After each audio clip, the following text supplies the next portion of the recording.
Баршаңызға сәлем, менің арнама қош келдіңіздер. Бүгін сіздермен бірге таңғы асқа өте тез дайын болатын гренки дайындайтын боламыз. Құрамы өте қарапайым заттардан тұрады. Нан мен жұмыртқа ең басты ингредиенттер. Және де 3-4 ас қасық сүт керек, дәміне қарай қант. Нандарымызды осындай қатты қалың қылмай жіңішкерек бөлшектерге бөліп аламыз.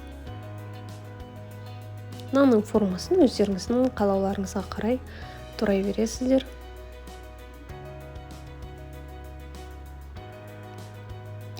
Менде 3 жұмыртқадан жасаймын. Қазір осы нанның жартысынан көбірек кететін болады. Егер де бір булка наннан бәрінен жасайтын болсаңыздар, онда шамамен 4-5 жұмыртқа пайдаланасыздар. Жұмыртқаларымызды жуып, тазалап, одан кейін бөлек ыдысқа осылай жарып аламыз.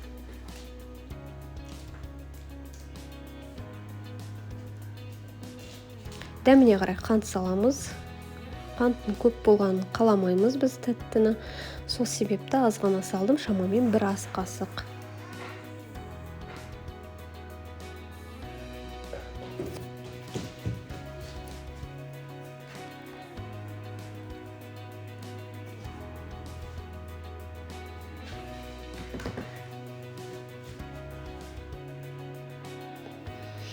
Табамызға майды құйып, қатты май қызбай тұрып сала берсеңіздер де болады. Жұмыртқамызға нанымыздың 2 бетін жақсылап малып, содан кейін табамызға саламыз.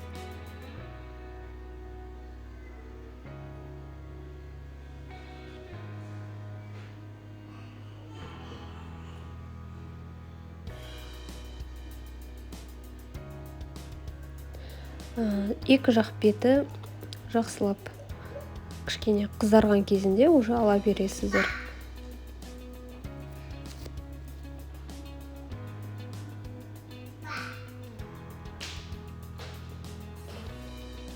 Достар, егер менің арнамдағы рецепттер сіздерге ұнап жатса, поделиться батырмасын басып, достарыңызбен бөлісіп, комментарий жазып, менің арнама тіркеліп отырсаңыздар болады. Міне осылай екі жақ бетінде қызартып пісіріп аламыз. Көп те уақыт кетпейді, 1-2 минут қана уақыт кетеді.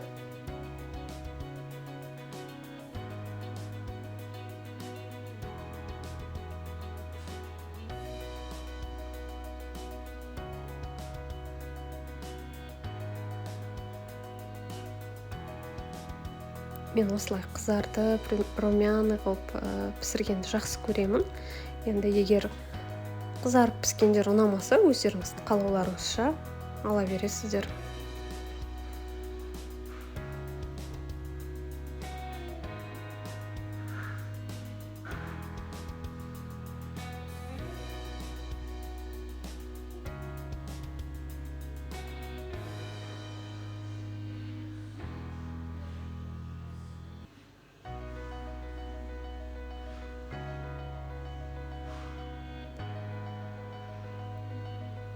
Міне біздің гренкиларымыз дайын болды.